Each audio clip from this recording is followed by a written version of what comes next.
That the moment that it became something more than just a film phenomenon, that my life would likely change dramatically, which it has. Zeitgeist Addendum was sparked out of people emailing me saying, well, what do we do about all of these cultural problems? What do we do about a corrupt banking system? What do we do about people that are locked into establishment social programs, if you will?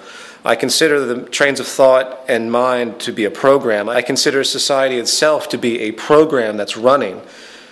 And the programming locks people into a specific frame of reference. How do we deal with these issues?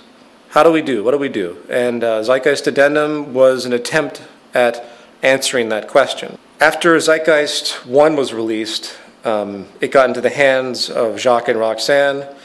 And after reading Jacques' book, which they sent me, I realized that this was really important information. I realized that even I was backwards on a lot of issues that needed to be corrected. And in order to get society in line, we have to think about the fundamental problems. This was something that I was attempting to do in part. I had a notion of, but it wasn't until I met Jacques Fresco that the lens became focused. It was like all these things that I sort of had an inkling of. Jacques' experience, life experience, what he had talked about for song, just focused me in the right direction as far as I'm concerned.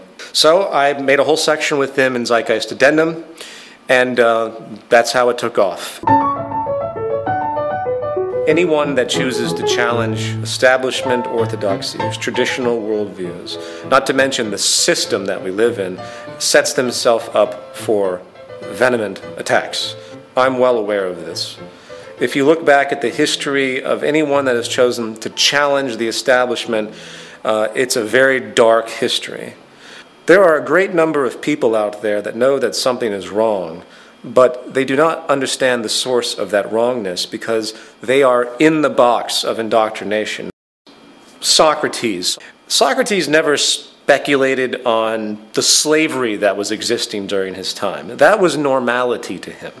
This goes with every type of political philosopher that's ever existed, whether it's Karl Marx, whether it's Plato.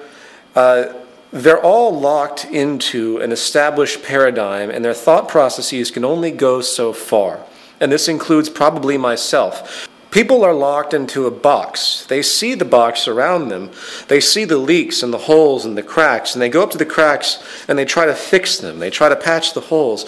But they don't stop to think that maybe there's something wrong with the box itself. Maybe the integrity of the box that they exist in is inherently invalid. It's inherently void. The economic system that we live in is a parasitic paradigm that is only going to lead to self-destruction. But people don't see that. So if you attack the economic system for what it actually is, everyone's feathers go up. Everyone says, well, wait a minute, this is the world we all live. We live in a profit-based, labor-for-income world, cyclical consumption. This is what we're used to. We understand we have division of classes. You know, they throw in human nature. They throw in everything that will try to make it seem like it's a part of the natural order of reality when it in fact is not. If I was to summarize the attacks that typically happen towards myself and the people I work with, the first one would be credentialism. Credentialism is an annotation for the priesthood of those in the know. Now, bear in mind, this is a gradient of relevance. Obviously, I'm not going to go to a doctor, if I can help it, that has absolutely no credentials in the surgery that I might need performed. They require instruction and experience to do so. But when it comes to the other side of the spectrum, when it comes to the simple analysis of information, when it comes to the analysis of history, when it comes to economics, because it is a contrived system, it has no basis in anything else in general operation. It's not based on laws of physics. It's not based on any aspect of scientific law that has any relationship to planetary operation.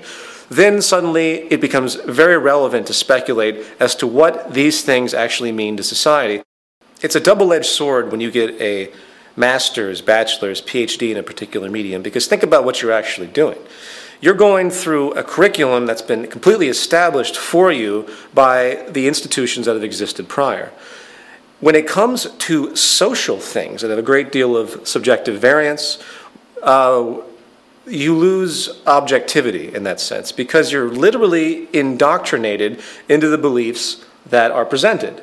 To get a degree at economics, which is probably the most wasteful thing you could possibly do, is to be completely indoctrinated into the idea that what you're studying is actually a science and actually has some type of relevance to anything. So when I get emails from PhDs in economics that try to debunk the aspects that we talk about, it becomes quite clear to me that the reason they have such an objection is really an emotional one.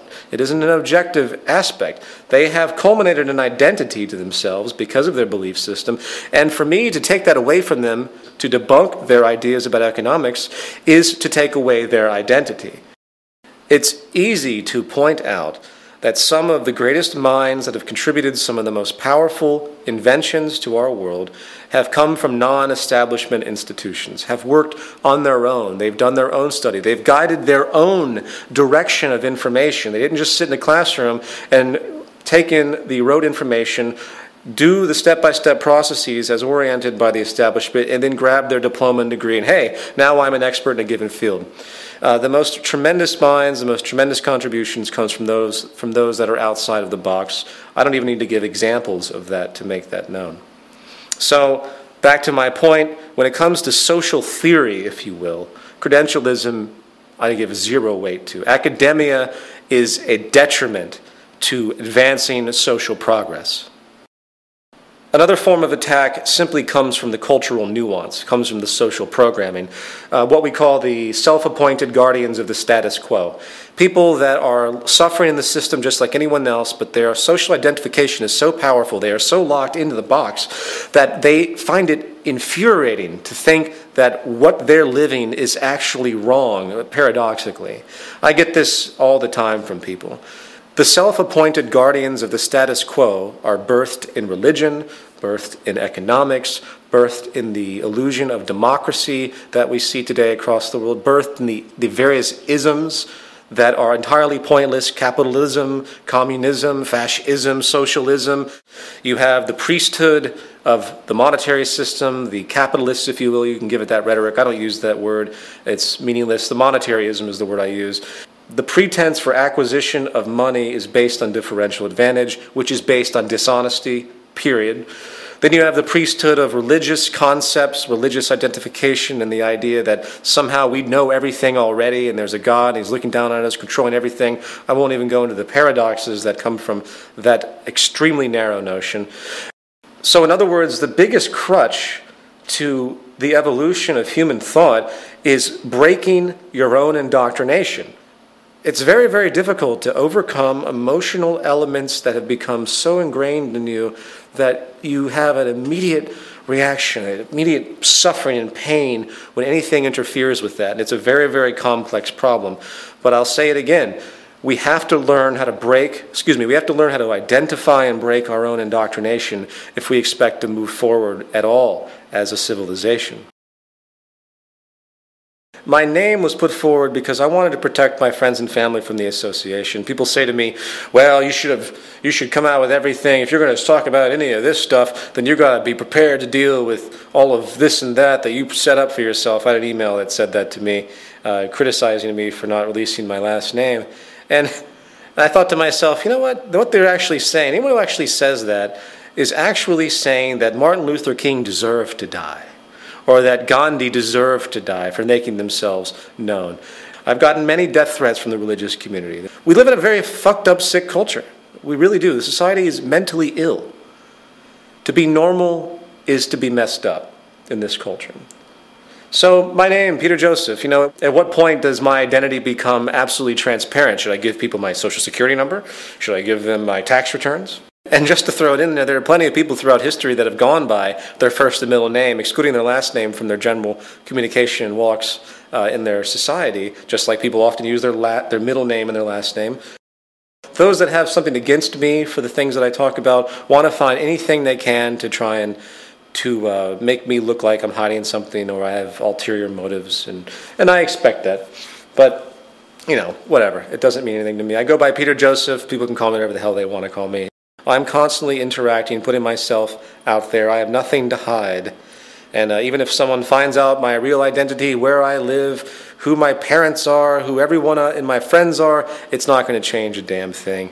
The unfortunate reality is that I am given a controversial title, and people do have a lot of problems with me of a more traditional-minded upbringing, and I don't like to see other people suffer because of what I do. But most of my friends and family are very much aware, and they accept this, so this is something that I just deal with.